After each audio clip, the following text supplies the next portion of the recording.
And we're live. Are we live right now, everybody? We're live. And we're live. Thank you for that. Welcome to the We're live. Yeah, SOSCAST, sorry baby. Unbelievable. I just want to thank my production team. We would be no there without them. We got Marcelo Hernandez in the house. David's out of town. Marcelo, how you feeling, man? I'm in town, Sosnick. Yes. I'm in town. Wow. You've got a glimpse of what it's like to put this production together. It's not easy. It's not, but we do it. It's not easy, and it's great. Well, welcome to everybody. Thank you for being with us. I see that people are just showing up. Welcome to the SOSCAST, where all we talk is money. All we talk is money. I'm your host, Adam Sosnick, and I'm here to help you build your wealth and save that money. We got a special show for you today. David, who's usually here, him and his mustache have the week off. They're vacationing in Mexico. He's wearing a sombrero, and we said, who can we bring in to fill the void of David? And we said, where's Marcelo? We made a call to the bullpen. We got Marcelo Hernandez, comedian extraordinaire. He tours the country. He's with Tim Dillon. He's at the Miami Improv. Marcelo, you're here on the show. You ready to talk money? How you feeling? I'm ready to talk money, Sosnick. I'm in town. I'm feeling good. Yeah. I decided to wear my corporate quarter zip. Yep. I feel like this is going to make me, a little more versed in the topics we'll be talking about. Yes. Respect to you for even being versed. That quarter neck turtleneck definitely makes you a little Quarter neck turtleneck. You could be a billionaire in that. Thank you, Paul. Thank you for Jorge for being here, and We're thank here to you rock it. guys. And thank you guys for being here. And I listen. We were a few minutes late. We were getting crushed in the comments.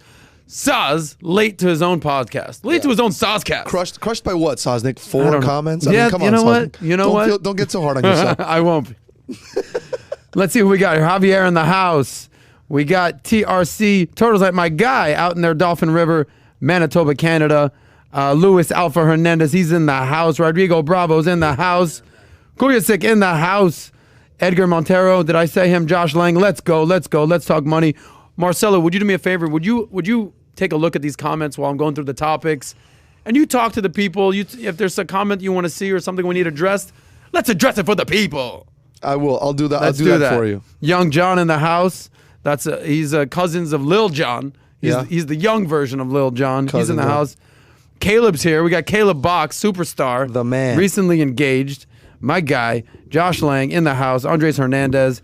David Bearbrun. What up, Soz? What up, David? What up, David? Not our David, but different David. Different. And for everybody that's listening, Yeah. drop Sauce a like. Sauce stays up at night. He checks the likes. It's something he does. He wakes up in the middle of the night. How many likes do I have? So drop a like. it's a problem. It helps him a lot, and Yeah. it helps the podcast keep Thank going. you. So drop a like for us. It makes Sosnick look good. Doesn't really make me look good. It makes Sosnick look good. Thank you. That's You're a team welcome. player. Of You're course, an man. ideal team player. Little Respect to assist for you. So, with that being said, thank you, audience, for being here. Thank you, Marcelo, for being here. You ready to talk some money, Marcelo? Should we get into the topics that we're going to be talking about today? I'm prepared, Adam. I am prepared. You know, you help me kind of pick out these topics, and really, we have one purpose. We have how many topics are on our list each week? 100? Oh yeah, well, to start, about 100. And we say let's pick the 10 best topics to talk about each week. Yeah. To help people get smarter with their money, build their wealth, save that money. Really, the topics that we think are going to help them the most. And here are the topics that we came up with. Here we go. On today's show, here's what we're talking. What schools should be teaching you about money? How much the biggest YouTuber spends on videos? The most expensive home in the world that's having a trouble getting sold? Bitcoin versus Ethereum? How cannabis is making people money? Jeff Bezos' newest investment, slightly creepy, slightly amazing, and the highest paying entry level jobs. You ready to talk money, Marcelo? I'm ready to talk money, Sosnick. I will say though, it seems like the chat has been disconnected. Am I going crazy there, Paul, or is that true? Let me check. Hold on. All right. Well, you tell me when we're ready, and then we'll talk money. Chat looks good. All right, we're good. Okay. I would go hands off that because it's making some noise. I don't know if you hear that because you I don't don't. microphone. Yeah, you're right. Hands off. Everything's still going as regularly scheduled. Cool. Thank you, Paul. We appreciate you, buddy. I'd be nothing without my production team. They're here, I'm baby. pulling my hair out. Now, it takes. Sometimes they say, it takes a village to raise a child like myself. It takes a village. We got Jorge here. We got Paul here. We got Eric here. We got Mario coming in here. We got Marcelo over here. David's flying in from Mexico. We've got no mistakes over here. Yeah, okay, that's amazing to hear. All right, with that being said, Let's get into it, baby. let's get into it. Let's talk money. Here's our first story. Here's our first story. Breaking news, which isn't so much breaking news, but we're going to break the news right here. Apparently, schools are not doing a good job of teaching money. Schools just don't teach money. They just don't, Sosnick. Here's the deal. Here's a report from CNBC. Report cards are in. I know school just started, but there's already report cards out regarding what schools are doing to teach money. And here's the story. 66% of states earn a C grade or worse for personal finance education. C grade or worse. So here's the story. Now, the story basically delves into the fact that states could do a far better job of teaching financial literacy in their schools. This report suggests 31 states. How many states are there in the country, Marcelo? There is about 50. There's about 50. There's about 50 states. But then we've got like a Washington, D.C. in there. We got Puerto Rico. It's a territory. So it's 50 at least, maybe a little bit more, all right? Let's call it 50. Let's call it 50. Now, 31 of these states earned a C or worse. C or worse. So that means 60% of the states can't even get a decent grade in teaching personal finance. Now, this is according to the nation's report card on financial literacy. I got one big yikes coming your way, Marcelo. Did you ever take a personal finance class in school? I think I might have taken one. Yeah. But it wasn't enough to stick in my brain. I feel like I took like 7 Spanish classes, 8 English classes, 9, geography.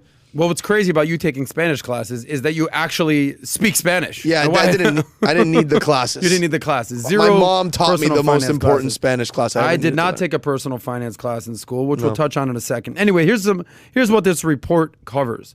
The report relied on factors like graduation requirements, standards, and curriculum to create its stories. Now, how many of these states actually did a decent grade, an A or B, right? C is what I would call average, right? So 60% of states, 31 states are basically average. They're not doing anything above the average to teach you about money, all right? 12 states were given a B. Okay, not bad. 5 states actually received an A. Now, I'm going to say these states. Does anybody have any guesses of what you think? Give me one of these 5 states that you actually believe got an A. Give me one state in the comment section. I'd love to see what you guys going on right there. I would have guessed New York. New York. Right? The stock market's there, Wall Street. You would expect they'd teach, they'd get an A in financial literacy. Paul, do you have any guesses of what state you think would be one of these 5 states that got an A? I'm going to go L.A. L.A. California. LA. The state of L.A. And Awesome. I want to say that we're positive he didn't take a financial literacy class. We're also positive he didn't pass his geography class in high school. Yeah. Really, yeah. I'm going to go L.A. Jorge, Chicago is also a big state. huge state. Jorge, you want to guess what state you think got an A in personal finance classes? Texas. He said Texas. Okay. He It's a said big state. It's a big state. It's a big big state. All right. I see what people are saying. New York, D.C., Connecticut, Florida, New York, Texas, Florida, Maine, Vermont, New York, Virginia, Hawaii. I see a lot of things right there. None of you guessed the correct state. We got New York, Nevada, Texas, Florida, Massachusetts. Not one of you guys guessed the correct state. You ready for this? I'm almost going to do like a proverbial drum roll right here.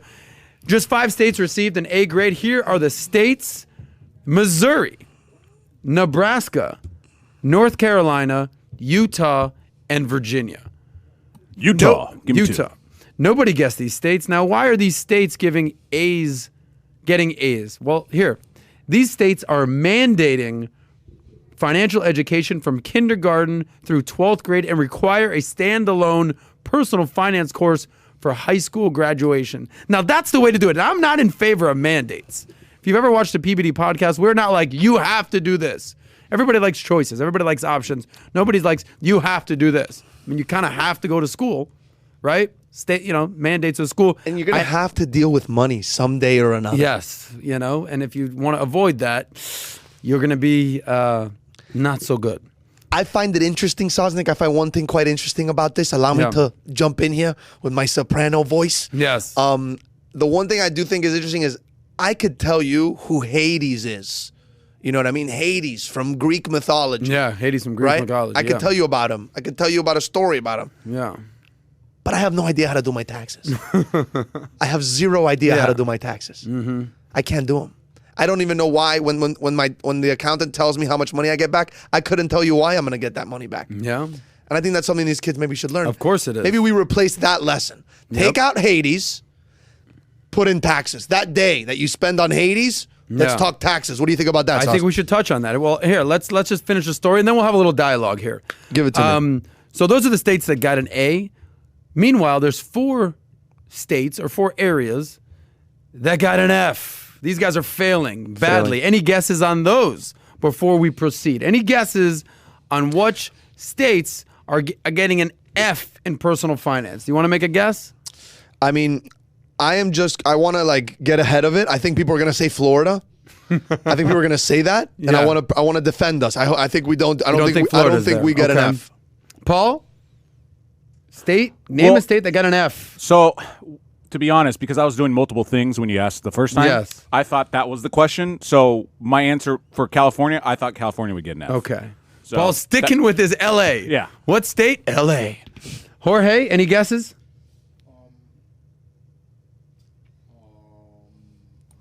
I don't know, Philadelphia. Philadelphia, also That's not a state. We're crushing geography. we gotta do no more geography questions. Okay, we got New Michigan, we got Maryland, we got New Jersey. Of course, we got a couple Floridas, California, New York, Illinois, California, Mississippi, Oregon, Illinois. Thank you guys in the comment section for being this actively engaged. These people are moving. These people are moving, they're grooving, they're making guesses, and nobody has been right so far, including the 2 peanut gallery over here that think that cities are now states. And then I got Hades over there. Here are the 4 spots that are getting Fs in school when it comes to personal finance. Alaska, they're probably teaching fishing and whale watching. South Dakota, yeah, all right. South Dakota, which is like, I don't know anything about probably South Dakota. one of the worst Dakotas. Okay. Washington, D.C., not a state, capital. You know, are you shocked that in the capital United States that personal finance and money management, all the debt that we got going on in this country and the non-budgeting, they are not teaching personal finance? When there's smoke, there's fire. Every one of our politicians, disaster, horrible at budgeting. That's the territory that got an F. And then the last but not least, Puerto Rico. All my boricuas out there, they can dance their ass off, but apparently they're not learning about personal finance. Not in school. It's a problem. So, and they got Fs for failing to guarantee any financial literacy instructions at all. That's like my soprano. At all. At all. Ridiculous. So look, let's get back to your point teaching about Hades. We all take the most useless classes in school. Maybe not useless, but classes that I would venture to say 99% of us never use again. We all use algebra, biology, chemistry, trigonometry, Greek mythology. I took woodshop. You think I'm picking up a saw?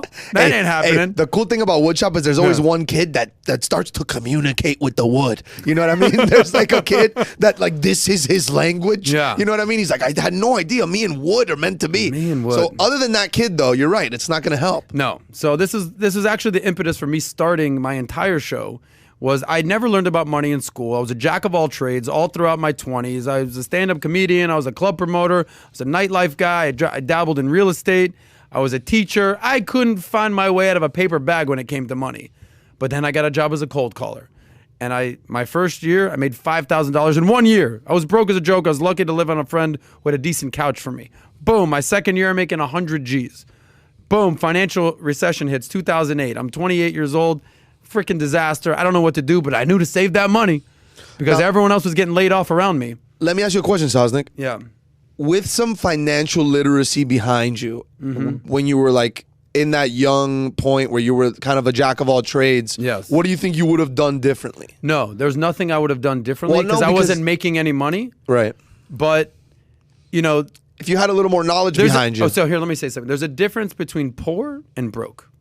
And what's the difference between poor and broke? Tell them. Yeah, of course. Poor is you make less than $20,000 a year or you're on minimum wage. Like poor, you just need to make more money, right? Broke is maybe you make $50,000 a year. Maybe you make $100,000 a year. Maybe you make $250,000 a year, but you still are living paycheck to paycheck. You've got nothing in savings. You've got debt going on. You got no investments going on. You are broke. Okay, and that might be a good segue for our next story, which we'll touch on in a second. Yeah. But there's a difference between poor and broke. So what would I do differently? I would have actually maybe, I wouldn't say it, what I did do was make a lot of connections in my early 20s. Tons of connections. You know, network is your net worth. Yeah. So when I started to make money, I was like, yo, Sas got money again. Or now. Yeah. Let's do some shit. Let's build some stuff. Let's invest in some stuff. Let's do some things. But I'm actually, you know, your early 20s after college is the time to live with your roommates, have no money, have jobs that you don't like, struggle. Everyone needs a struggle story. You know the kid that like right out of college, he's 22 years old, he starts making $100,000 and he's just, you know, he's married by 26 and like by the time he's 40, he's like, yeah, bro, fucking life has been boring as shit. Yeah, but that some people wish their life was boring. Some people are like, I got kicked out and then a bird hit my windshield and I had to get a new car. Like that's different not, strokes, different folks. Anyway, the point is this. They don't teach you money in school. You got to take it upon yourself to learn about this kind of stuff. Clearly, 60% of states and other cities over there are not teaching you about money. So you have to do it yourself. Now, if you're in one of these states that we talked about, these 5 magical, mythical states, Missouri, Nebraska, North Carolina, Utah, and Virginia, that are actually teaching personal finance, there's probably a correlation to what happens when people start to make money with them managing their money. Fact. You know, when I started making serious money, I started making 100 grand and then 200 grand and then $500,000. Like, holy shit, what do I do with all this money? And I realized, all right, there's something called the 50-30-20 rule. Let's use 50% of it for my needs, 30% for my wants, 20% for my savings or paying off debt. Cool, there's a formula with that. Then I started going around and talking to a million different financial advisors. What's the best advice you have for millennials? What do you think? What do you think? And just getting all these answers. And I boiled it down to these 6 principles of wealth, which we have a course coming out on Valuetainment coming out soon on how you can go from $0 to $1 million in less than 10 years, which happened to me. And it's based around these 6 principles of wealth, having a game plan, which is a budget for your money, eliminating high interest debt, save that money, investing, protecting your wealth, insurance. So then you can be chilling. And you can be chilling like me. And that's why I'm doing this here at Valuetainment. So the bottom line is they do not teach personal finance in school other than those 5 states, or they do not do a good job of teaching personal finance in school. So it is on you. Okay. With that being said, we talked about them not teaching money in school. We talked about millennials making money maybe, but not knowing what to do with it. Let's talk about our next story. So when you don't teach money in school, what happens? What happens? Well, maybe this explains why millennials absolutely suck at managing their money. Let's get into this next story, which is a Business Insider story. And this shocked me because a couple weeks ago, we did a story on how 40% of Americans making over $100,000 live paycheck to paycheck. 40% of Americans making $100,000 a year live paycheck to paycheck. That's individuals, not household incomes. That's individuals. We also discussed that only 15% of Americans make $100,000 or more. So if there's 10 of you in a room, 8.5 of you are not making 100 grand or more. So 1 and 1.5 of you are making 100 grand. So it's not like it's that common to make 100 grand is my point. Right. But for the millennials that are making 100 grand, 60% of millennials earning 100 grand or more a year say they're living paycheck to paycheck. So this epidemic of personal finance and not understanding what to do with your money, it's not immune to America. It's everywhere. But millennials, they take the cake. They're taking the cake and eating it too. 60% of these millennials live in paycheck to paycheck. So here's a story here on Business Insider basically saying these high earning millennials feel broke. Now, could it be some of their lifestyle choices? Marcelo, I'd say yes. I guarantee it's because of their lifestyle choices. Okay, exactly. They're making $100,000. A lot of them are not married. Okay, they got no kids. Your millennials are basically the oldest. I call myself the oldest millennial. Okay, Right. 40 years old now, right? That's the oldest millennial. The youngest millennial's probably 25 years old. So the average millennial is late 20s, early 30s average. People are waiting to get married. So a lot of these millennials making 100 grand a year, they don't have expenses like normal people do, like the baby boomers do, or the Gen X's do, or a lot of people are married. I also argue that it was harder to spend money back then. It is so easy to spend money today. Mm-hmm. You can tap your phone 2 times, $500 are gone. Gone. You Little go tap, tap, tap-a-roo. it's over. Yeah. You know what I mean? Uber Eats. These kids are not even leaving their house to get food. Let me ask you something. If a baby boomer in his day and age had the power to press a button and have a guy get him food, do you think they'd have the same financial stability they have today? It's easier. It's certainly easier than ever right now. But let's get into this story, and then we can do some of our favorite banter. Anyway, this is such a problem with millennials, these $100,000 making millennials, that they've actually come up for a nickname for these people. It's such a pervasive problem that they said, we got to give a nickname to these people. You know what they've called these people? They call them Henrys. Henrys. And why do they call them Henrys? Henry stands for high earner, not rich yet. High earner, not rich yet. Henry, because you're broke. Henry. So Henrys typically fall victim to something that we covered last time in the podcast, which is called lifestyle creep. Creeping on the come up, which is basically when your wants become your needs, right? You might be driving a 2014 Honda Accord. It's going fine, but I want that new BMW. You might have a decent watch. I want that new Rolex. I need that new Rolex, right? I want to go out for a nice dinner, but I need to go to Prime 112 in Miami, the most expensive restaurant. I need it. I'm making 100 G's, but what happens, Marcelo? They start living paycheck to paycheck. If you were making $100,000 a year, would you, Marcelo, be living paycheck to paycheck? I don't know, dude. I have a friend of mine who is just really into money, and he's always preaching this save that money shit. I mean, nonstop. He doesn't leave me alone about it. Yes. So I might not. I might have a little plan in place. I have a feeling that the people watching this show are on my camp. Yeah. Some of them, let me know below if you're willing to make a comment how much you make a year. And if you feel like being, lying to us, add 10% on top of it. All good. But don't double it. I'd like to know what we're working with a year. That'd be great to know. Okay? It's basically not that everyone says 100 grand, they'll all be lying because only, 1.5 people out of 10 make 100 grand a year. So I'd like to know what's going on there. So who's a Henry out there?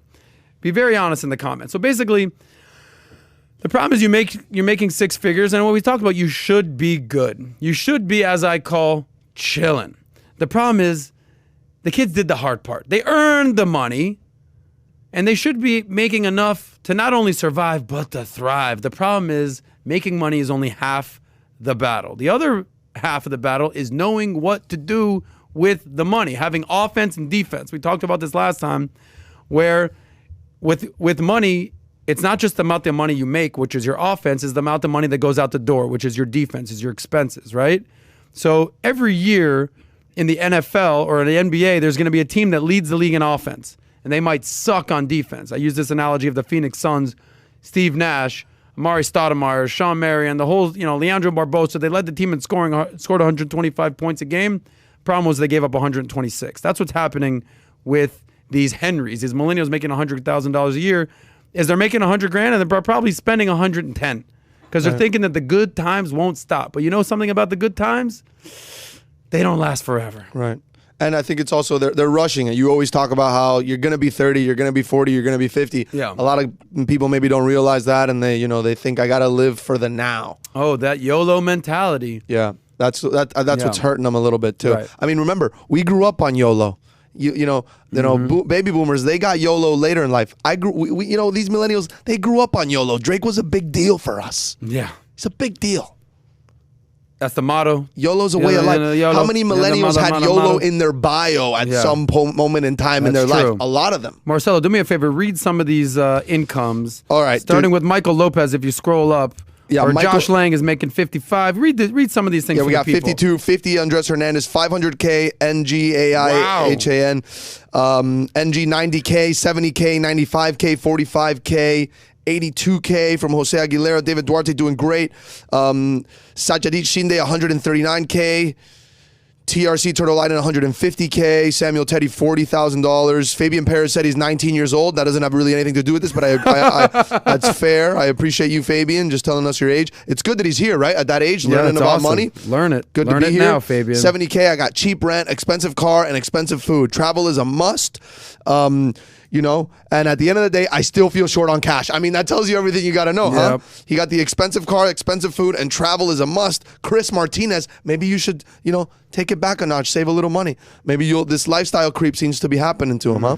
Creeping on the come up. Fabian Perez, there he goes, 32K at 19 years old. And David says he's making 140K salary. So I'd say we'd average it out. I mean, we got a little bit of everything here.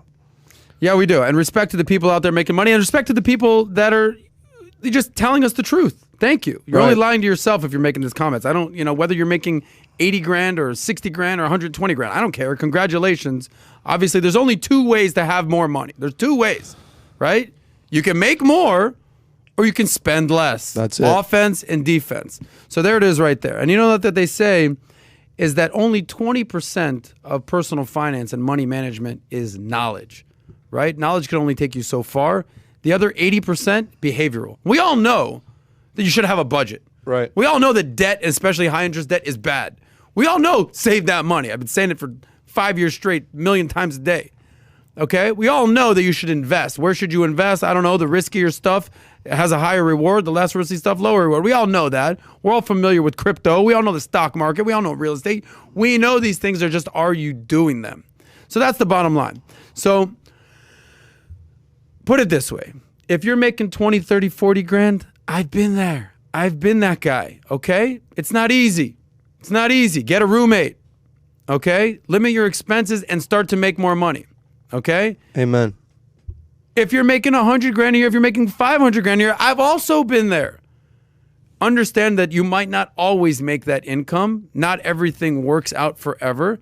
And, you know, make sure that you have a budget and that you're paying off your debt and you're saving your debt. You're doing everything we talk about. And if you're making less than 100K a year, but you're not living paycheck to paycheck, you're doing something right. You're doing something right. I always see this all the time. I'd rather make 50 grand a year and save 10%, $5,000, and start saving and investing and doing all that than making $100,000 a year and spending it all of it. And every year I wonder why I have no money.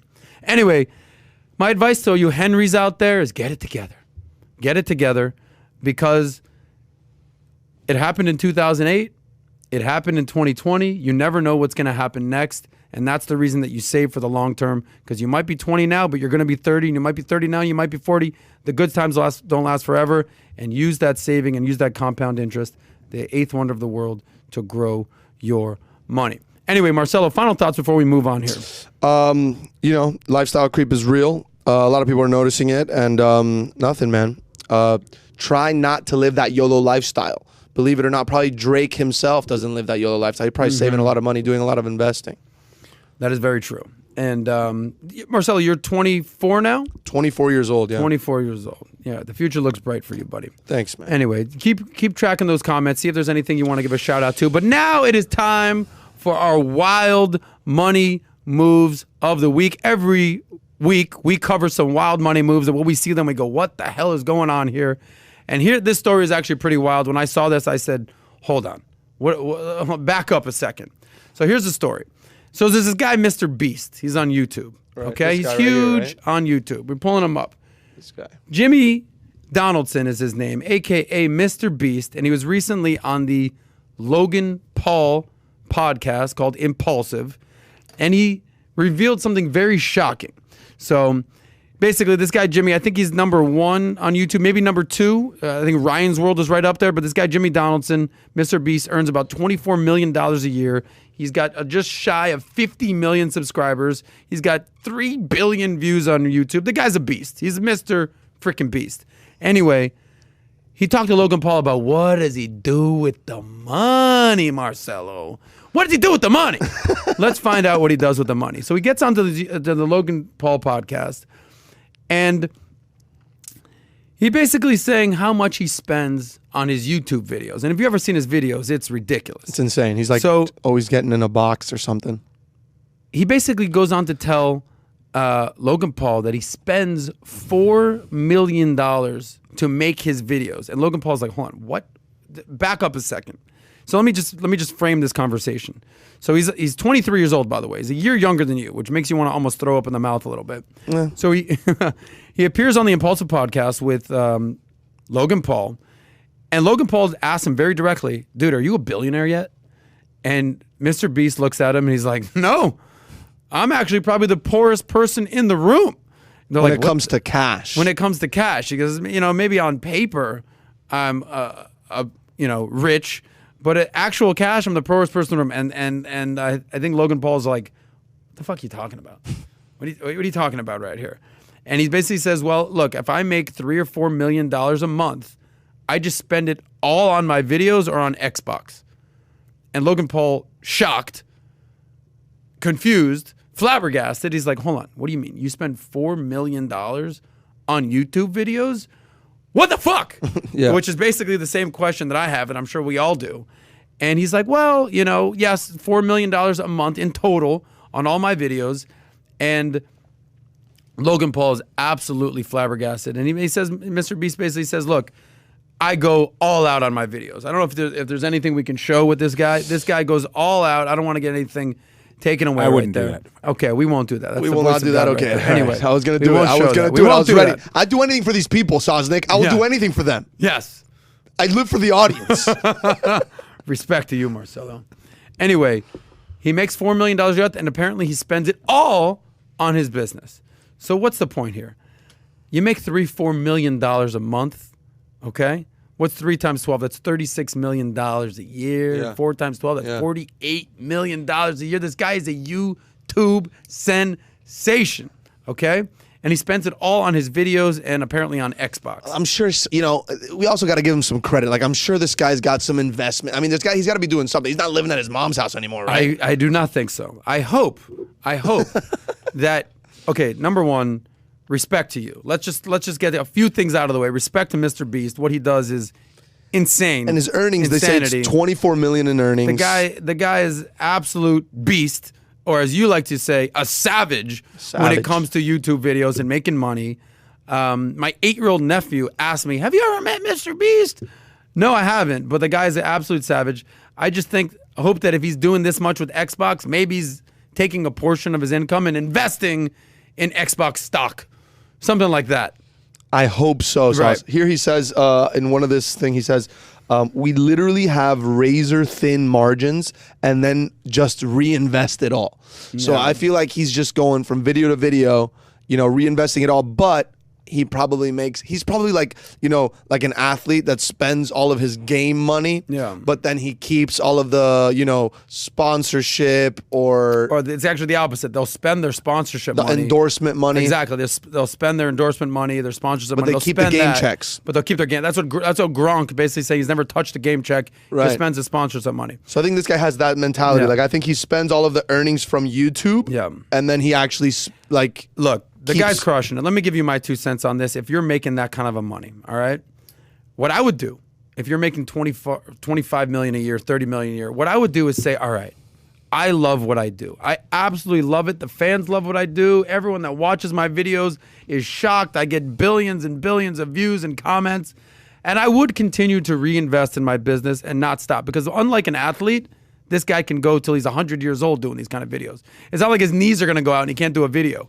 It's not like he's going to, you know, do a crackback from a linebacker and he gets a concussion and he's out for, you know, a season. So he's got longevity there. What I would do is continue doing what you're doing, but earmark 10%, 20%, and invest the hell out of that. Whether that's in real estate, whether that's in the stock market, mutual funds, index funds, whether that's in crypto, whatever it is, and start to build your wealth. Because you never know what will happen. Shit does happen. And if you're making this much money, you never want to say, bro, I was making $20 million a year and now I'm broke. I don't know what happened. Take a couple $1,000,000 each year, put that aside, get rental property, whatever you want to do that. And then you can take, if you can't live on 80% to make these videos, then I don't know what to tell you. Okay? Don't he's forget saying- tithe and sauce. Praise Jesus. Thank you, Paul. We were going to cut Paul's mic, right? Anyway, I would tell Mr. Beast, keep doing what you're doing. People love your videos. Respect to you. Just make sure that you're saving that money and using some of that as an investment. His time is on his side. He's 23 years old. This guy, if he plays his cards right, this guy could have $100 million by the time he's 40 years old. Yeah. And never have to actually worry about Or going check to check. Or let me Yes. get dark on you real quick, Sauce. Yes. Or he makes all this money. He's constantly reinvesting it in the videos, and next thing you know, he runs out of ideas. MrBeast hits a wall. He's run out of hoops to jump through. He doesn't know what to do, and he's sitting on a bunch of Xboxes and a bunch of basketballs that are zero gravity. Who knows what he's messing with nowadays? runs But out of I ideas. say, MrBeast, I've seen you do a lot of crazy stuff. I'm a fan. I see the numbers you're doing. Save that money, MrBeast. Wow. Save that I money. couldn't have said that better myself. I couldn't have. So with that being said, let's move on to the next topic. Let's do it. Here is our second wild money move of the week. This is a quick story right here, but it's basically there's nobody out there that's going to identify with this story. I'm telling you up front, you're not going to identify with this story. Right. I know multi-millionaires are going to say, I have no clue how to even function or even fathom what they're talking about in this story. This home is so expensive. It's so expensive, Marcelo, that nobody wants it. That's it. Nobody wants it. Nobody wants this ridiculous house. So here it is. The most expensive home in America defaults on $165 million in debt, and it heads for sale. So let me read this story to you, and you tell me if this is something that you would even want in your life. This is such a ridiculous house that I think it's too much to chew. They say don't eat an elephant in one bite, right? This house is such a big bite. I don't know if you're willing to take a big bite out of it. Hey man, what if MrBeast buys this house? That would be sick. Ooh, I like what you did there. So this LA mega mansion, Paul's favorite state, LA, mega mansion, once expected to list for $500 million, has gone into receivership after the owner defaulted on more than $165 million in loans and in debt. This is according to court filings. The 105,000 square foot Bel Air estate, known as The One, now known as The One That Got Away, is expected to be listed at a lower price. Yeah. Its flashy developer, Niall Niami, touted the property as his life mission as the biggest, most expensive home in the urban world. So this home was expected to hit the market in 2017 with a price tag of $500 million. And The One, aka The One That Got Away, has been dogged by repeated delays, funding problems, and changing strategies. Now, let me tell you how freaking expensive, and extensive this home is. I didn't think I'd have 3 X words right there. You did. You killed it. And I just went there. Let me tell you how big this home is. This ultra-modern palace was over 8 acres on a hilltop overlooking LA. It has 9 bedrooms, which seems a little It seems like light. nothing. Yeah, it seems like a little light. 9 bedrooms, multiple kitchens, right? A nightclub in the house, a bowling alley, a salon, a gym, a 50-seat movie theater, a running track, and an underground garage for not 1, not 5, not 10, 50 different cars. You must be a car lover if you love this place. And it has 2 auto turntables, like these turntables that you can, not a DJ, like where you park your cars and they turn around. Like, you ever seen these things? Jeez. Like Carvana. Have you ever seen that? Yeah. That's how absurd it. Going on, it has 7 water fountains, including multiple pools, jacuzzi, and a freaking moat, like it's a castle with King Henry VIII, and a moat that surrounds the house. And get this, here's the thing that is just like, what the fuck are you doing? The master bedroom, just the master bedroom, is 4,000 square feet. That is the size of a house. The master bedroom is a house all in itself. We have pictures of this thing? Yeah, this is the Okay. so this is apparently like the outside of it. It's like a modern home. That's the outside. That looks. And then this is the aerial view, which is pretty insane. Oh, So it's like that's okay. Gotcha. on a hilltop. That is overlooking LA. Crazy, huh? Let's kill that. Anyway, turn that off. Can we turn that off? What? Kill the article. There's audio going on right now. I don't know if you really? can hear that. Yeah. Anyways, all right. It sounds better now. Okay. Yeah, I forgot. You can't hear what's going on. I can't hear anything. This is the most annoying commercial in the world. I'm like, can we kill that? Sorry, guys. Anyway, it looks like a college campus over there. Okay. Here's the problem here. What's my takeaway with all this? You Yeah. know how they say the bigger the house? What's your point, Sosnick? This Yes. is the PBD line. Tell your point. We've been waiting. We've been waiting. Thank you. What's your We've been point? waiting. Tell your What's point. Sometimes they say the bigger the house, the bigger the headache. Sometimes they say mo money, mo problems. This guy had the most problems and the most headaches of any house in the history of the world right here. He thought he was going to sell it for $500 million, and he can't even get $165 million for it right now.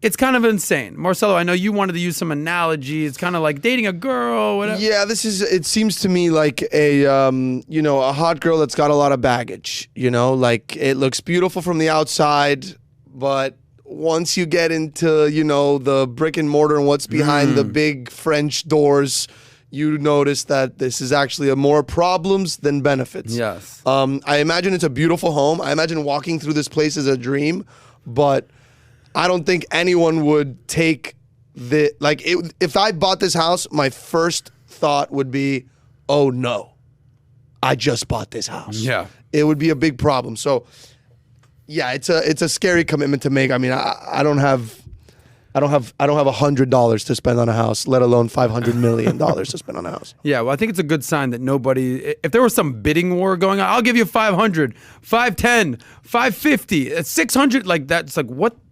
I think people's minds would be blown. Yeah. The fact that the most expensive house ever is not being sold, I think people are like, all right, It's a good thing. things aren't that freaking insane. Right. It shows some financial literacy. My 2-bedroom apartment that I rent for $2,000 is gonna suit me just fine. Yes. What's wrong with renting? Well, How that's much would it be fine. to rent this house, you think? Sock? Jesus. Okay, so that's good to know that this $500 million market. I wish this house well.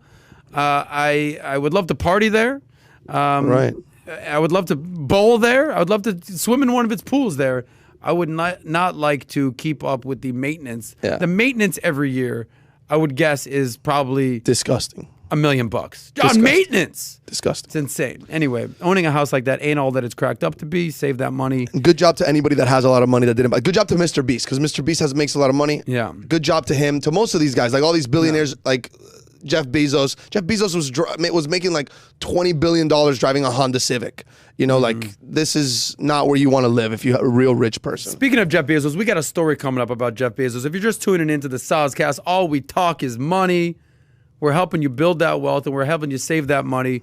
We just covered a few things that they don't teach you in school, namely being money.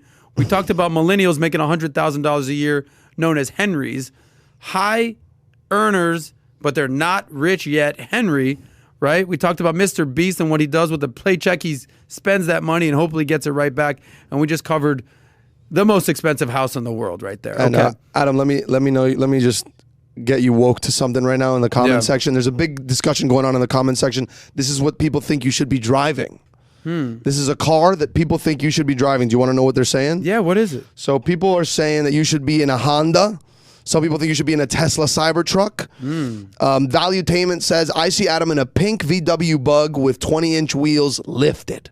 So that's what Valuetainment that's has what to say. Valuetainment has to say. I would love to know who made that comment. Oh, by the way, PBD said that MrBeast could end up being the first YouTube billionaire, which I think, considering the views he gets, is possible. I don't disagree with that. Yeah. And You said PBD said that? PBD said that. I mean, there was a message. PBD's on here right now? At the end, it said PBD. It was Okay. a bit ago. But Well, you know what? PBD did well for himself. He's got a sick house. yeah. I would love to get his thoughts on this $500 million house in LA. Yeah. The taxes on that house are probably enough to afford Pat's own house. It's that PBD insane. sees Adam in the pink Volkswagen. That's what they're saying. I got the leading car in my mind right now. If I had to get a car right now today, You had to get we a know car. that I haven't had a car in 10 years. I haven't had a lot of car payments, obviously. I've saved a lot of money. I've invested a lot of money. I would probably get a black, sick Range Rover. That's what I'm leaning towards. Interesting. We'll see. We'll see. I'm not there yet. Maybe a blue Dodge Charger, like my friend Paul over there. Haven't had a car in sale. 10 years. What'd you say? It's for sale. Well, I've been in that car. I'm just joking. Save that money.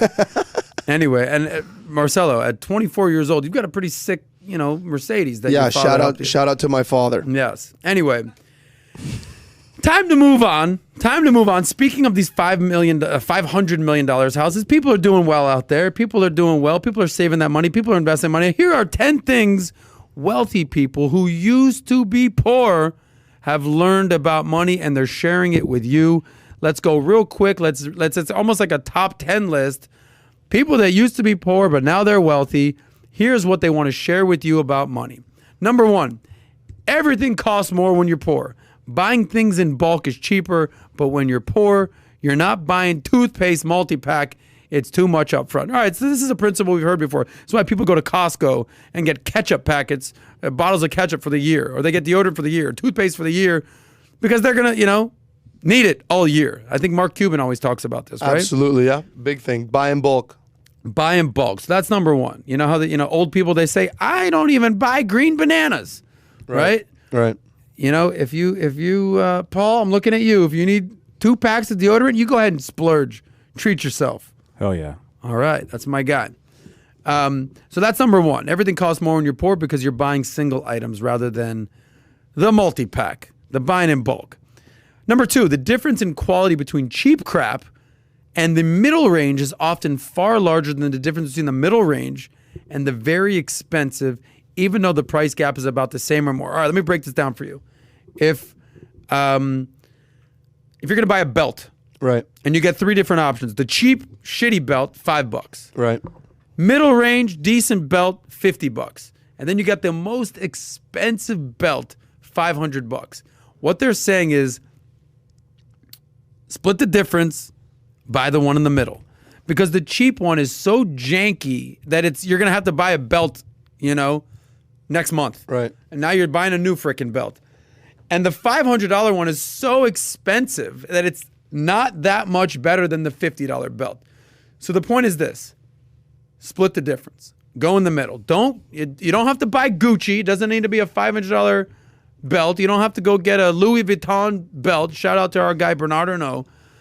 But you don't need to buy the $5 dollar store belt. Right. Middle range. What kind of belt you working with? I'm wearing Reaction by Kenneth Cole belt. Shout out to Kenneth Cole. Please like sponsor me.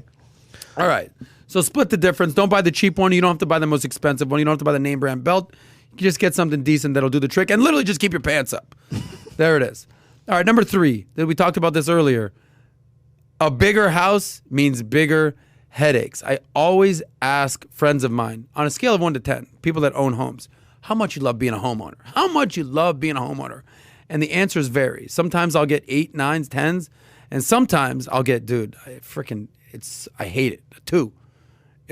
I'm never going to own a house again. I'm just going to rent and just keep my expenses low and move around and be flexible. I'm sick of the maintenance. God, for the toilet, the plumber, the refrigerator, the air conditioner, so much expenses, the taxes.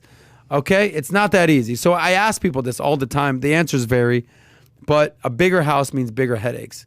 You never have a day in your life where you're like, you don't have to cut the lawn, that there's some issue, the toilet overflowed. It's just not fun. You got to be really ready for that. You got to be ready. You got to be ready. So a bigger house means bigger headaches. Number 4, money can't buy happiness, but here's what it can buy. It can buy a sense of financial relief, a nice house, a car that won't blow a gasket on the freeway, a vacation abroad, a trip to the grocery store without having to keep track of the total.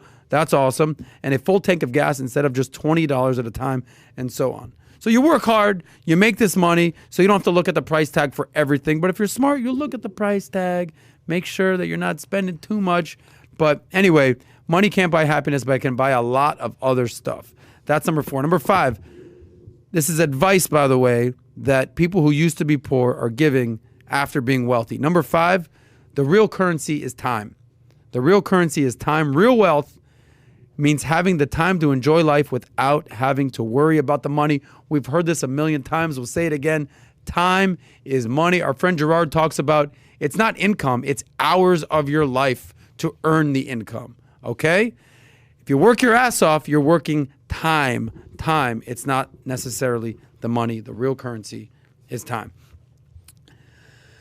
Number 6, the best thing that money gives me is freedom to make choices. The best thing that you could say is, I'm good. I don't need the job. Or, hey, we're going to need you to come and do this thing for $500 for the weekend, and we're going to need you to do this. Nah, I'm good. It gives you the ability to say no. It's a beautiful thing. That's freedom. Now, if you want to do it and you want to make the money, say yes, obviously. But if you have no money, you have to say yes to everything. If you have money saved up and you're good and you're chilling, someone offers you something, you can say no. That's the difference. That's what they're talking about here with freedom. Number 7, the more money you have, the easier it is to make money. It takes money to make money. It's kind of like you had an analogy that you wanted to use with, it's kind of, you were like, listen, if you're going after a girl, nobody likes a thirsty dude. Right. Right? Or Unpack that. In any way, yeah. Like even in at work, like you don't want to be like overly, you know, aggressive or like beg. You never want to beg for anything. You kind of want to just ease your way into most things, and then people kind of want you to, you know, do more. Less is more, I think, in a lot of ways. More. So when you have more money, the easier it is to make money, right? Something that just to keep, you know, keep that in your pocket right there. It takes money to make money, and when you get the money, you can invest in things. People always say all the time, I wish I had the 20 grand to invest in them. I wish I did. Well, you could have had it if you played your cards right. All right, number 8. I realize inflation keeps taking my goals further away. Even though I saved so much, it seems like everything inflates out of reach just before my life gets there. That's interesting. Someone who's wealthy is worried about inflation. What did Warren Buffett say about inflation? They said the best protection about inflation has nothing to do with your money per se. It has to do with your skill set. Be the best at something. Do you remember when Warren Buffett said this? Yeah. The guaranteed way to not get your worry about inflation is just be the best at something. People that are the best at something will never be worried. They're never have to worried worry about inflation. But also, I didn't learn about inflation in school. You're circling back. That's a callback right there. I had no idea about inflation in school. So I think that might be a good thing to teach people, is that if you just put the money in the bank, you could be losing. Listen, nobody's gone broke by having money in the bank. That's a good answer. Maybe you lose 1%, 2%, 5% of inflation. You don't go broke. That's not a bad answer. So you were too busy learning about Hades and Greek mythology in school. Inflation is the thing. It's real. On average, it's 2% a year. We get it. Right now, it's a little bit higher than usual, maybe double, 4 or 5%. Nobody's going broke because of inflation. It is a silent thief that steals your money, as they say. That's why you need to invest, because just having all your money sitting there in a bank account, it is losing money over time. But nobody goes poor or broke because of inflation. But you want to beat inflation, you do. Number 9, here it is. You can have too much stuff. You can have too much stuff. Salary is not wealth. That's temporary money, this person goes on to say. Diversified income generating investments are the foundation of wealth. If I could go back to my 20s, this is a rich guy talking right now, number 9, and spend even 1/10 less on stupid crap, instead invest in it, I'd be better off today. More money, more problems is for people with no control over their spending. It's called a budget. It's called a game plan for your money. It's called understanding your income versus your expenses. And it just seems to be a common theme here. Save your money, invest your money, don't spend it on stupid shit, and you're going to be better off. That's number 9. And then last thing, number 10, this actually, of the people that are these rich people that used to be poor, we had a celebrity appearance on this top 10 list, and it was none other than Kanye. Kanye had some wise words for the people. He says, having money isn't everything, but not having it is. Okay? Having money isn't everything, but if you ain't got none, that's a problem. That's going to be an issue. Yeah. That's a problem. I got 99 problems, but money ain't one these days. That's Kanye. Anyway, it's always worse to be broke. Okay? Anyway, those are the 10 things that wealthy people learned about money after they went from being poor to being wealthy. All right. We are now winding into what I would call the final chapter of the show. We've got about 15 minutes left. We'll kind of plug away at some of these stories here. I know that we covered a lot of topics right so far. Marcelo, would you want to cover crypto right now, or do you want to talk about what Jeff Bezos is doing? I could go either way on that. Okay, let's do crypto. Or do you want to talk marijuana?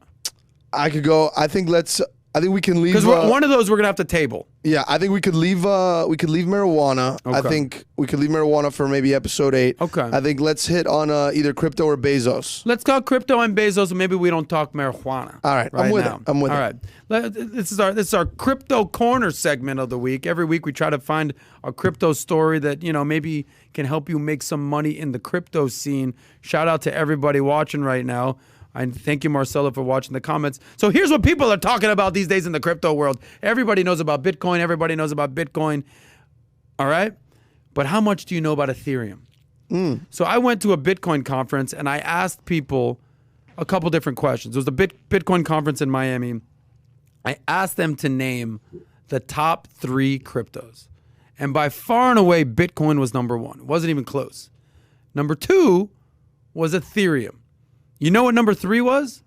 There was no uniformity around number 3. There was a Solana.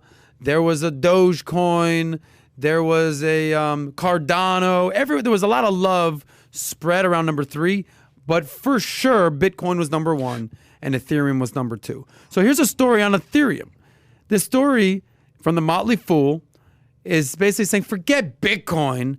Ethereum's what's going to make you the money. Ethereum's making the money. So here's the story. While Bitcoin gets all the media attention, everybody knows about Bitcoin, Ethereum is actually outperforming Bitcoin as an investment. The world's second largest cryptocurrency, Ethereum, has a better run than Bitcoin ever since inception. That's probably because it started off more recently and has a bigger market to address. Interesting. Bitcoin is the leader.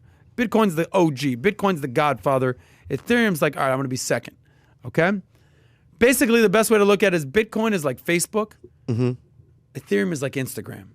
Everybody knows about Facebook, but Instagram is kind of maybe where the cool kids Facebook also owns Instagram. Touche. Facebook. Well, they bought them. That's true. They did buy them. Okay. For $1 billion. I think that betting on Bitcoin is like betting on like a really good NFL team. Ooh. And I think that betting on Ethereum is like betting on the NFL. Wow.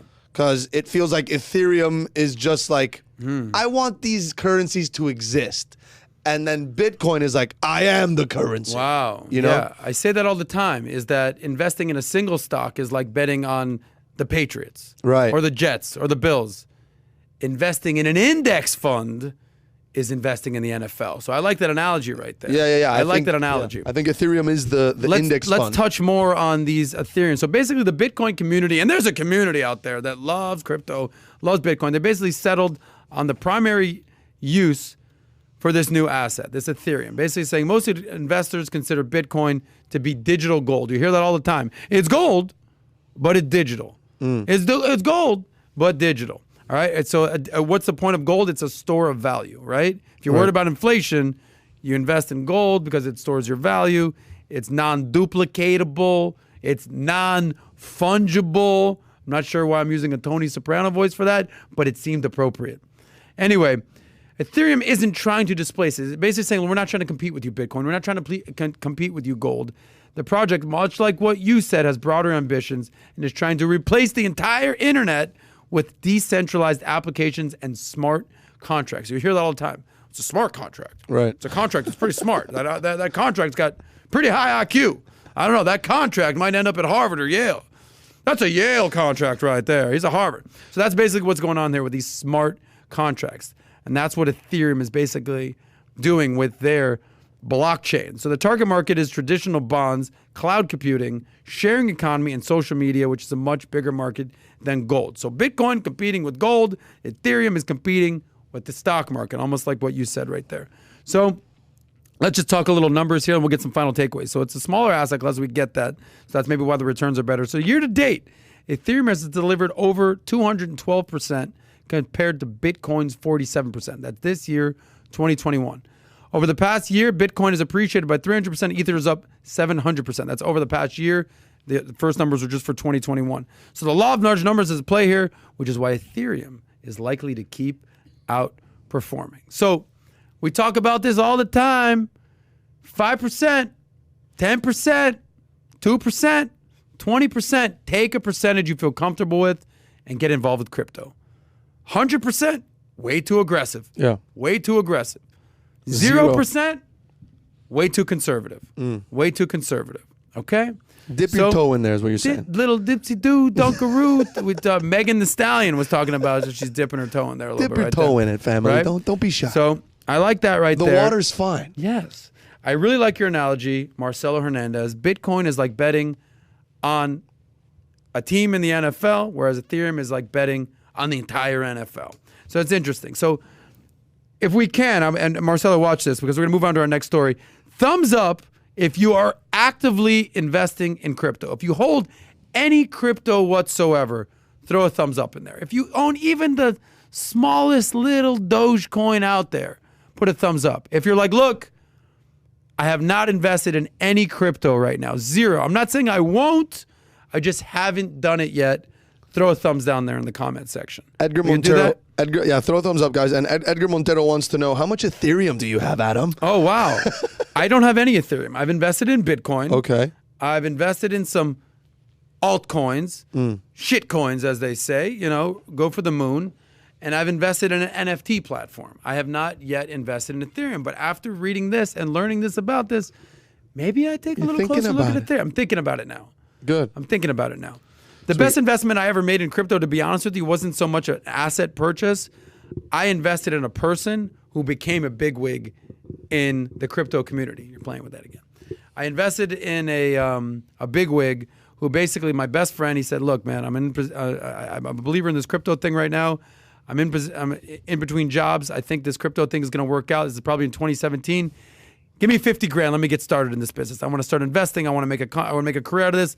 The guy's a monster right now. The guy's made millions. And I got a little piece of that. I got a little piece. You dipped your toe in, I dipped my toe in. Okay. Now, when I call him up, he doesn't answer my phone calls, but I know where to find this guy. We got some thumbs up here. Yeah, what do we got thumbs there? up. Anwar's thumbs up. Javier's thumbs down. Jay thumbs up. Edgar thumbs up. Dustin thumbs up. Sherry, David. Sherry's thumbs down. David thumbs up. Somebody said it's a roulette table, and Anwar said, Adam, buy the Ethereum dip. I'll buy it. I will. Thank you. All right, let's move on. Let's do it. We've covered crypto. We move on to that. This is a story that I'm not sure how I feel about. I want to get people's perspective on this story. This story is kind of awesome, but it definitely creeps me out a little bit. Yeah, this is a little creepy, huh? It's a little creepy. And we're talking about Jeff Bezos, or as you like to call him, Jeff Bezos. Bezos. Deme un beso, which is a kiss. Nobody talks about that. His name is basically Kiss. It's because of the Z, dude. The Z throws everybody No, off. I get it.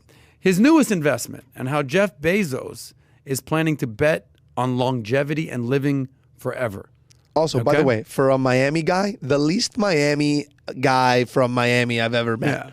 Like, I want him to be so much more Pitbull than he is. He's just not. he's like the Pitbull at all. anti-Pitbull. Yeah, he really is. He's like Dale. Wait, so say it again. What's Dale. It's actually, he's probably like Dollar. That's exactly He what got his that name- loot. Dollar. He got that loot. He went to Palmetto High School. I think that's like right near where you grew up. Yeah, man, very Miami. close. I was on the north side of Miami. I How wasn't, different are we? Yeah. My freshman year college girlfriend was the valedictorian at Palmetto. Oh, wow. And then she smarted up. She's like, what the hell am I doing with this guy? He's broke as shit. And now she's doing all right. But anyway, I know that. So are you, Sauce. You're doing all right, too. I'm doing okay now. You're doing okay, Sauce. Not as a freshman in college. I was not doing so hot. Anyway, so Jeff Bezos is basically saying, I'm investing in living forever, man. I want to live forever. Fame. I want to live forever. Do you even know that song? No, I don't. I'm too Wow, young. that was, wow. Paul, you know that song? I do. Sing it. Fame. I want to live forever. I mean, he really is a stale person, huh? I wish we had a camera on Paul right now. You'd see the stupid mustache. You want to rip it off. Oh, that's Discount Dom over there. Yeah, discount Dom Amato, whatever his name is. Yeah, I forgot Paid his name. good money for the stash. Yeah, that's right. Anyway. So basically, Sauce, there's a Nobel winner, Shinya Yamanaka, who discovered a reprogramming, and this biologist mixed human cells into monkey embryos, and they're trying to make people live longer. That's what this article is. So basically, you know, Peter Thiel once famously said, death is a problem that can be solved. What a creepy thought. Sentence. Yeah. Death is a problem that can be solved. Well, if there's has anyone ever lived forever? Anyone? I don't think so. So, but Let me do Jeff some Bezos- research. Yeah, No, do just some kidding. research right there. So the world's richest man, by the way, he's 57 years young. He threw more money behind an obsession to become among the billionaires on a quest to defeat aging. So Bezos' horse race is horse in the race, not horse race. His horse in the race is something called Altos Labs. Altos Labs, that basically means tall labs in Spanish. Thank you, I went there. Kind of. A promising young startup trying to reverse aging by reprogramming human cells. Okay? So it's banking on biological reprogramming, which just sounds weird to even talk about. Biological reprogramming, technology that rejuvenates cells in a lab, which experts think could eventually help revitalize entire bodies. Not bad. A concept. This is how much rich guys hate competition. They're like, I want to take out people that can live longer than me. It's like, you're already the richest guy ever. Space, yeah, they're trying internet, and now live forever. Jeez. Wow. So the track record of billionaire-funded firms with lofty goals for human longevity isn't particularly stellar. Apparently other people have been trying to do this, but Bezos, along with Peter Thiel, previously backed by Unity Biotechnology, which last year failed its first major study, canceled its main anti-age. So people are trying to do this. It's not working. You know, there's they say saying, fuck facelifts, fuck liposuction, fuck Botox. Figure out how to anti-age forever. Give me a heart lift. Yes, there it is. So apparently it's not working out so good. So he's on such a level of wealth, such a level of richness that he's thinking so freaking long-term, Marcelo, that he's basically saying, no death for me. You know, they say death by chocolate, death by 1,000 cuts, death by nothing. Death by nothing. Death by nothing. No thanks. Someone says, Edgar says, Sa speaks Spanish. That's what's up. Yeah, Sa speaks Español. I would like to think that I speak uber Spanish. Yeah. Dobla una derecha. Dobla una izquierda. Muchas gracias. Hasta luego. And that, ladies and gentlemen, is how you raise your lifespan, is by learning another language. That's true. I like how I sometimes I'll pretend that I don't speak Spanish so good. If I'm in a club, I'll go up to a Latina and say, Bailando? Bailando? I think the girls might like that when you get the verbiage wrong, when you get it just a little bit wrong. They think it's cute that you're trying. They're like, oh, this cute gringo, he wants to dancing with me. Bailando? See? Vámonos. Anyway, I think that the moral of the story here is learn another language. Learn another language. If you can't live forever. If you can't invest in a company that's going to rejuvenate your cells with monkey cells. Let's do one more story here, then we'll wrap up. We'll talk about the highest paying entry level jobs. A lot of people out there saying, I'm moving jobs, I'm graduating college, I'm starting a new career. Where do I go? Where do I go? And the seven highest paying entry level jobs. We'll start with number 7 and work our way to the top of the mountain. Numero 7, as they say. So these are the 7 highest paying entry level jobs. Number 7, an accountant. Entry level, average annual salary is $46,000. Everything that you do with accounting, you know, you're managing finances, you're doing taxes, maybe you're heading up the payroll in your department.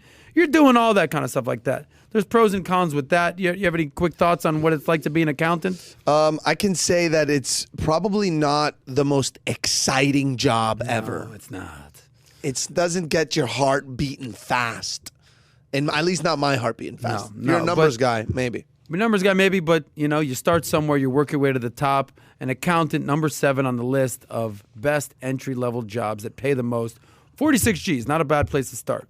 Number 6, if you love animals, this one's for you, veterinarian. Average annual salary of $48,000. So this is after attending school to become a vet. You don't just walk into a job and become a vet. So basically, number 6, $48,000. You love animals. You love saving animals. You love helping animals. You like helping the longevity of animals live forever. That's the upside. Downside, you're dealing with a lot of crap. There's a lot of crap involved in that. Literal crap. But some job security, right? People love to keep their animals alive. They're trying to make them live longer. That's true. You know, if people could, make their dogs live forever, I think they might invest in that. That's true. That's true. Still, a lot of crap. Number 5 on this list is an HR manager. That stands for Human Resources Manager. Their average annual salary starts at $52,000. Not bad. HR managers are in charge of recruiting, interviewing, and hiring new employees for their company. We all know HR. The last thing you want to do is get sent to HR's office. Right. Excuse me, HR is going to want to speak with you. We actually have a great HR person here. Yeah. So respect to our guy, Robert, here. It is the principal's office of the corporate environment. 100%. 100%. They're going to need you in HR. They're going to need you in HR. And then everybody around you goes, oh. Paul just got sent to Asia. Ooh. Every day. And Well done. Toby in the office is the HR guy. Everybody hates Toby. God, fucking Toby. Shoot me right now, dude. Toby for the office. Anyway, he's the kinda- potty pooper, that guy right if there. you are going to get into HR, you have to be okay with pooping on the party. That's true. Number 4 on this list is a web developer. A web developer starts at $58,000. You might have heard things are moving pretty nicely for the web these days. Things are on the web. We're on the web right now, I want to say. Currently. Shit. That just happened. So they're making some money out there on the web. You know, reputation-wise, sort of a nerd, but not these days. No. I don't think we're nerds. I don't think you're a nerd. No, but I don't think these two over here are But nerds. none of us are web developers No. at all. That's true. None of That's us true. code, you know. Okay. Okay. A web developer? Yeah. Mark Zuckerberg. Yes, that's true. Not, you know, Time Magazine hottest, most sexiest No. man of all time. Was there any chance you'd been friends with Mark Zuckerberg in high school? Definitely not. No. But I would be nice to him. You'd be friends with him now, though. I'd be nice to him. Just You know what? You know who you should be nice to? Everyone. everybody. But Everyone. especially people that are like dedicated to something. Mark Yes. was so obsessed with coding. I'd be like, bro, you're like an athlete when it comes to coding. Yeah. And I respect that. The days of the jocks and the nerds are done. Oh, yeah. Everybody's on computers these days. Tech is taking over. Back in in the 80s, look at these nerds on computers. Freaking nerds. It's like, yeah, everybody's on a computer these days, guy. Oh, you don't have a computer there? Right. Captain of the varsity football team? Yeah. You could borrow mine. You don't know how to set up your iCloud? Let's get these nerds. Paul, you were a jock. You were probably nice to the nerds back in school. Yeah, I was. Yes, I was in all their classes. I mean, Sick input by I was Paul. a scholar athlete there, Adam. I know you were. I tried to, give you a layup right there. You want Speaking me of, to tell my GPA, I don't need to do that. you do great, Paul. You said you want to tell your GPA? No, I don't need to. Oh, okay. Paul. Number 3 on this list, after a web developer, number 3 is an occupational therapist, right? Their average annual salary starts at $65,000. Now we're starting to make some decent money here. Now we're starting to really get in there. An occupational therapist, you'll work with patients who are injured or disabled to help them do everyday activities. There's a lot of rewarding benefits to being an occupational therapist. People get injured. People need help. You're really doing some decent stuff. What do you got something to say? Somebody in the comments said PBD would bully Adam in high school. What do you think? You think you and PBD would be homies in high school? We're homies now. We would have been homies back then. We're homies. No matter yes, what. Of course. Cool. All right. What's funny is I would have probably met Pat and took him under my wing. Don't forget, this guy was new to the country. Oh, right. He maybe didn't speak with the best accent. Right. I was like, who's this 6'3" stud? This guy's gonna be on my team. Okay. We're gonna do some work. Right. We're gonna hit the club together. We would have been amigos. Yeah, maybe the best thing, Compadres. maybe the best thing that happened to him is that he met you now. Yes. Maybe that's the Best best. thing that happened to Pat is he didn't meet me in high school. Yeah, exactly. Pat, we're going to the club. Dude, I got to read. We're going to the freaking club. You know, he tells this story all the time. Yeah. Pat, we're going to the club. No, I got to read. I'm like, bro, I'm outside your house right now. There's 2 girls in the car. We're going to the Forget club. about it, yeah. All right, Sauce. Anyway, So where are we at? that's number 3 occupational therapist right there. Number 2, which I have a major affinity to in my life, is a registered nurse. Registered nurse. These people are fantastic. Their average annual salary starts at $61,000. Obviously, we all know about nurses. They're heroes these days, especially during COVID. They're out there saving lives. They are what are called essential workers. They are essential. They are heroes. And a lot of them, quite frankly, are very lovely ladies. There's some male nurses out there, some nurses, but the ladies, God bless you. I have some good friends, some lady friends that are nurses, and they are awesome. They are attractive. They are beautiful. They've got kind hearts.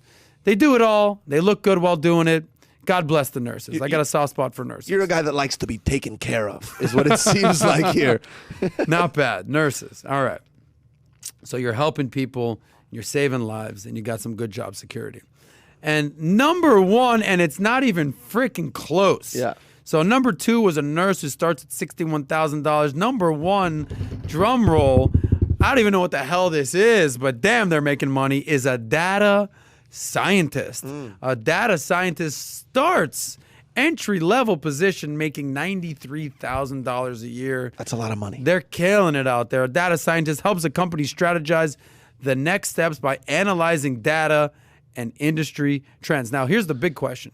Do you say data or data? I say data. Data. Yeah. Well, maybe You say data, I say data. You say tomato, I say tomato. All right, whatever. Okay. I have some value here. Yes. Do you know who's a data scientist, or who was a data scientist? Tell me. Data? Jeff Bezos. Okay, I can see that. Jeff Bezos, the way that he figured out what Amazon was going to be is he was working at a quantitative analysis firm, Yep. and he saw how fast the internet was growing, and he decided to start selling books on the internet. That's Yeah. where Amazon started. So Bezos started as a data scientist, and now look at him, the richest man of all time. Listen, let me tell you something. The new currency these days, data. Data. Data. That is the new currency these days. Data. I agree. So, And these are the majors you have to do if you want to be a data scientist. You got to do either computer science or statistics Yep. to be in that industry. that's what happens. get in there. And they're analyzing data and industry trends. That's what they do. And the rewards of doing this is they learn about what makes businesses tick. Like TikTok, you're going to need some data scientists. There's some TikTok. You make good money and you can network the hell out of We that. got a guy in the comments here. He goes, I am a data scientist for Yep. Apple. Wow. We have a data scientist for Apple. NC Styles. I would love to know What he makes a year? what he makes. Hey, Mr. NC Styles, how much money you making, my friend? That was so funny, dude. I'll tell a quick story here. We'll move on to this one. I'm at dinner. We're going to move on to this one. Data scientist. This is our number one. closer? You asked, how much money are you making? Right. So this is our closer. I don't think we have time for Q&A today. Yeah. We're going to wrap this thing up. We'll close on this. We're going to close strong, and then we'll wrap up. So this week on the PBD podcast, we've had the honor, the luxury, the absolute profoundness of having the great actor, A-list Hollywood actor, Chaz Palminteri on the podcast. We've actually got the chance to spend the last 48 hours with him. We went out to dinner last night. We went out to lunch today. Did the podcast today. We've done some work with him today. Yeah. He's signing autographs. He's taking pictures. What an awesome guy. Yeah. What a stud. I got to see him. It's like an unbelievable person to see. Yeah. It's like he's In such person. He's such a recognizable face. You see that guy, you're like, I know that guy. Yeah. Here, At I'm dinner gonna pull last up- night. Should I pull up a picture Pull of him? up Chaz. So you asked, how much money you make? How much money you make, This right? is the guy, dude. When you see this guy in person, you go, Yeah. holy shit, it's you. Yeah, You it's know you. what I mean? It's I know dude, you. I've seen this Bronx guy so Tale, many times. Usual Suspects, Modern Yeah. Family. Everyone knows Chaz Palminteri. What an absolute legend. And he's as awesome and as cool and as suave as you would imagine. So we're at dinner last night, and you queued this up when you asked how much the Apple guy made. Right. And Which, by the way, he said he doesn't. Which, by the way, he just answered. He says there's not much security in data scientists. If you don't have enough impact on a product line, you get let go. So maybe they get paid all that money, but there isn't a lot of job security. A little flip on it. touche. A little something to think about. So we're Anywho, talking about Chaz. We're talking about dinner at Pat, and you segued into how much money you make. We're at dinner. It's me.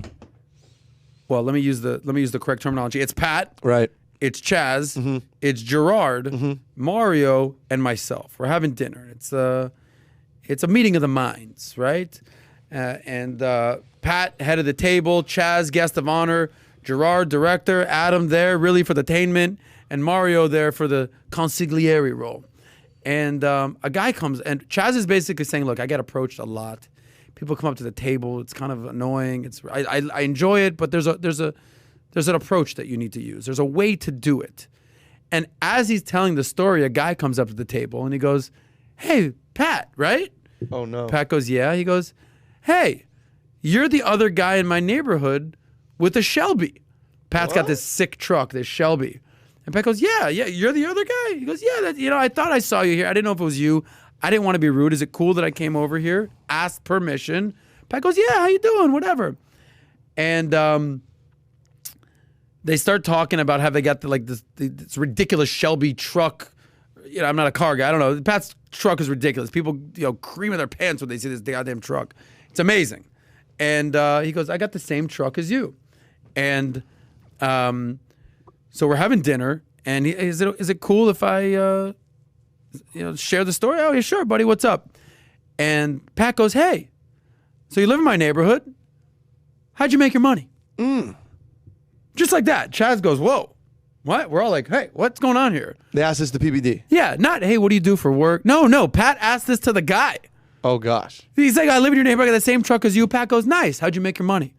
Just like that. He didn't say it like that. He goes, how did you make your money? However he said it. Because he's got money too. How'd you make your money? Yeah, Exactly. yeah. And Chaz is like, whoa, hold on. We're all like, whoa, that's direct. Not like, what do you do for work? Yeah. You know, what kind of industry are you in? You know, how did you become successful? It's, how'd you get the fucking money, man? That's basically, and it was so funny. And long story short, the guy's like, well, I invested in a business. He had this entrepreneurial story. It was great, whatever.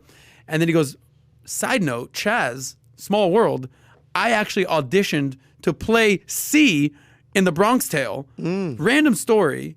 So we're all there. Gerard, director of the Mafia States of America. Pat, entrepreneur. Chaz, guest of honor. We're sitting there like, what a weird situation. This guy lives in Pat's neighborhood. Same truck as Pat. We happened to be with Chaz Palminteri. Hey, I read for your story. It was just very eerie. But the point is, Pat goes, how'd you make your money? And how did he make his money? Yeah, he was an entrepreneur, whatever he was. How he made his money was freaking irrelevant. But it was the fact that Pat and then Chaz for the last 2 days, Gerard knows this, he's just been like, I can't believe you just asked it like that. It was so direct. And hold on, before Yeah. So before we let everybody go, tell the people the story about Chaz and Kai and the food. This is a good story. If you like Chaz, if you like Italian food, when I heard this story, I was dying of laughter. I'm pulling up this picture of Chaz because he's with De Niro, Anyway. his best friend, right? Yes. He says that's one of his best friends, Bob De Niro. Bob De Niro. You know you're good friends with Robert De Niro when you call him Bob. Right, Hey, exactly. man, me and Bob, you know, we're on a plane, he's sleeping. And you know it's a big deal when you try to get a picture of him and it costs $500. This picture is like insane. The guy's a total stud. The guy's a total G. But We've had a great time. We talked money. We talked relationships. We talked movies. We talked all that. Right. We spend the time with Chaz. I know we're wrapping up here. Last story. This has nothing to do with money right now. It's just a funny story. You're at dinner, Italian place. You're with Kai, Chaz, legendary Italian actor. Yes. What happens? And so we're at lunch. And lunch. We're at lunch today. Well, last night it was dinner. It was Gerard, who you know from the podcast. He's the director of Mafia States of America. Pat, you might have heard of him a couple times. PBD. Chaz, myself, and Kai, who is let's call him our data scientist on the podcast and everything here at Valuetainment. And Kai's from Norway. And we're at lunch.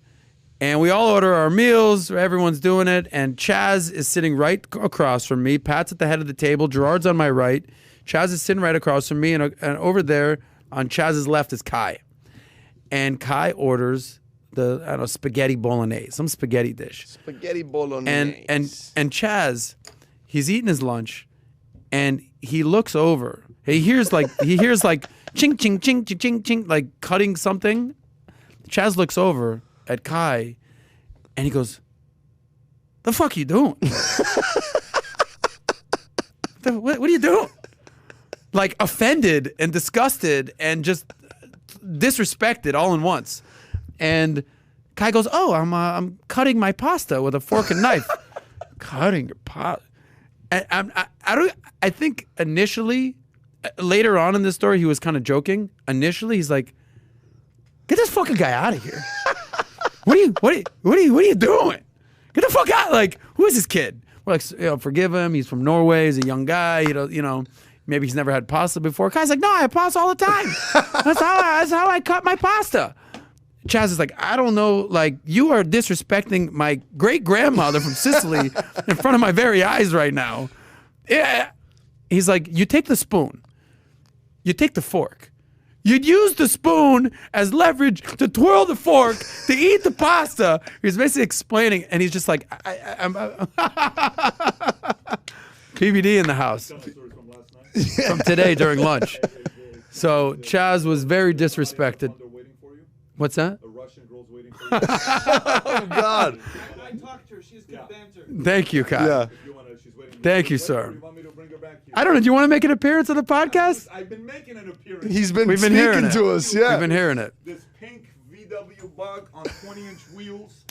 Ladies and gentlemen, you might recognize this gentleman right here. A black Range Rover is what he said, right? He wants That's a black Range Rover. if he were to Possibly. do it. Hasn't had a Yeah. car in 10 years. Can you Yes. not see him in honesty? Pink VW bug, 20-inch wheels.